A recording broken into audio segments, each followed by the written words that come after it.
Nationaal schoolontbijt. Schouw, moordzaak in Poststraat. Het is vandaag 4 november. Dit is het Pelemaasjournaal. Zo'n 500.000 leerlingen van basisscholen in Nederland doen een week lang mee aan het jaarlijkse Nationaal schoolontbijt. Vanochtend zaten ook de leerlingen van de Hommel gezamenlijk aan de ontbijttafel. Het Nationaal schoolontbijt wordt dit jaar voor de 12e keer georganiseerd. Er doen ongeveer 2500 scholen mee, waaronder basisschool de Hommel. Alle leerlingen ontbeten vanochtend gezamenlijk in hun klas. Vandaag is het Nationaal schoolontbijt. En wat heb jij gepakt? Ik heb krentenbol met boter. En ik zie dat jij een boterham met jam hebt genomen. Ontbijt jij thuis ook altijd? Bijna altijd. Nou, eigenlijk altijd. Ja, tuurlijk. Anders val ik om. Wat ontbijt je dan? Ja, meestal gewoon een boterham met chocopasta. Soms moet ik wel eerst vlees, maar op een boterham maar. En zelfs de allerkleinste deden mee en mochten vandaag hun eigen boterhammen smeren. Ontbijt jij thuis ook altijd? Ja. En wat eet je dan? Ook boterhammen. Ook boterhammen en ook altijd met jam? Ik mag nooit zoet. En ook niet jam. Alleen maar boterhammen of vlees of kaas. Wat heb je ontbeten? Een krentenbol en nog een boterham. Ontbijt jij thuis ook altijd? Ja. En wat eet je dan? Boterham. Ook een boterham. En soms ook eieren. Als mijn vader er is met het ontbijt.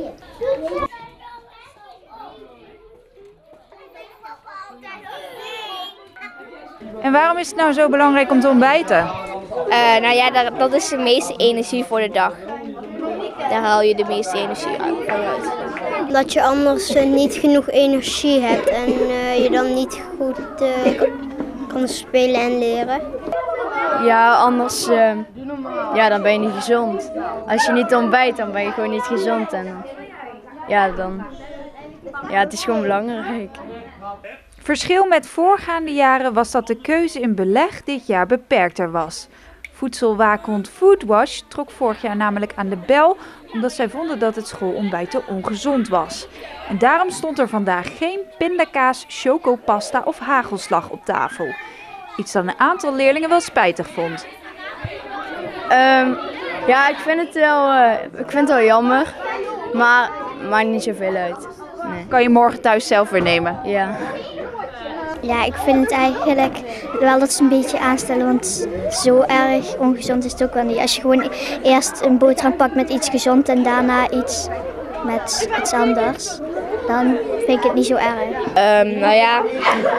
Het is wel ongezond, maar als je er een beetje van doet, dan is het niet zo erg. Maar als je heel veel erop doet, dan is het helemaal wel erg. En na het ontbijt werden de tafels weer afgeruimd om ruimte te maken voor lesboeken. De leerlingen konden door het ontbijt in ieder geval vol energie aan de lessen beginnen.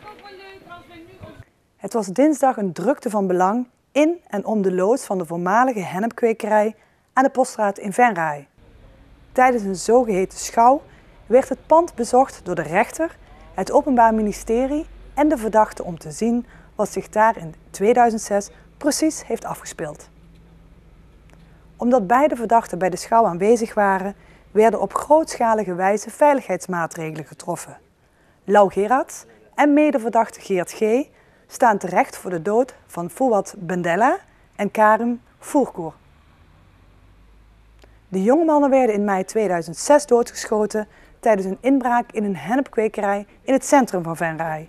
In mei 2014 kwam de zaak in een stroomversnelling toen de lichamen van de twee vermisten werden gevonden in een bos vlakbij het oude huis van Lau Gerards in Arsen.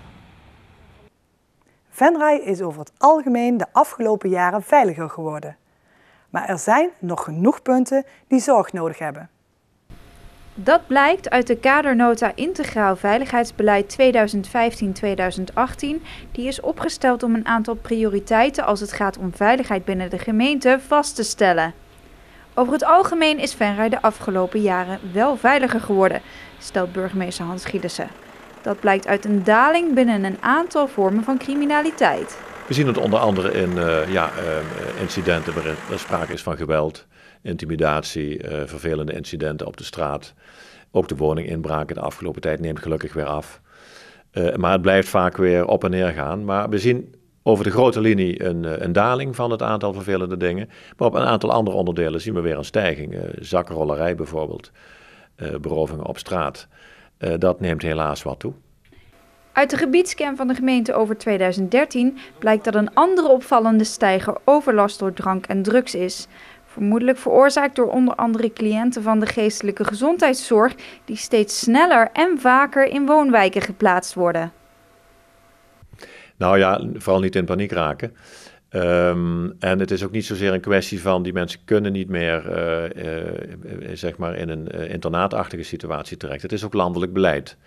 Om mensen voor wie dat niet per se nodig is, om die zoveel mogelijk te integreren in het sociale systeem. En dat vind ik ook nog steeds een goede zaak. Alleen hier en daar loop je tegen misschien niet helemaal verwachte effecten aan. En daar moeten we op de een of andere manier, ook in overleg met de instellingen, moeten we daar toch preventief een aantal maatregelen kunnen nemen die dit effect kunnen teniet doen.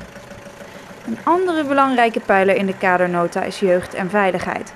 De gemeente wil de komende jaren hier veel zorg aan besteden om jeugdoverlast en ontsporende individuele jongeren tegen te gaan. Tot zover dit Pilemaasjournaal. Deze uitzending wordt herhaald tot en met woensdag 6 uur 's avonds. Donderdag is er weer een nieuwsjournaal. Weer of geen weer, bij ons is het altijd vakantieweer.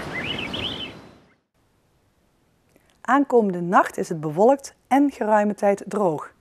Morgenochtend zijn er perioden met lichte regen of motregen. 'S Middags is het half tot zwaar bewolkt en er kan een bui vallen.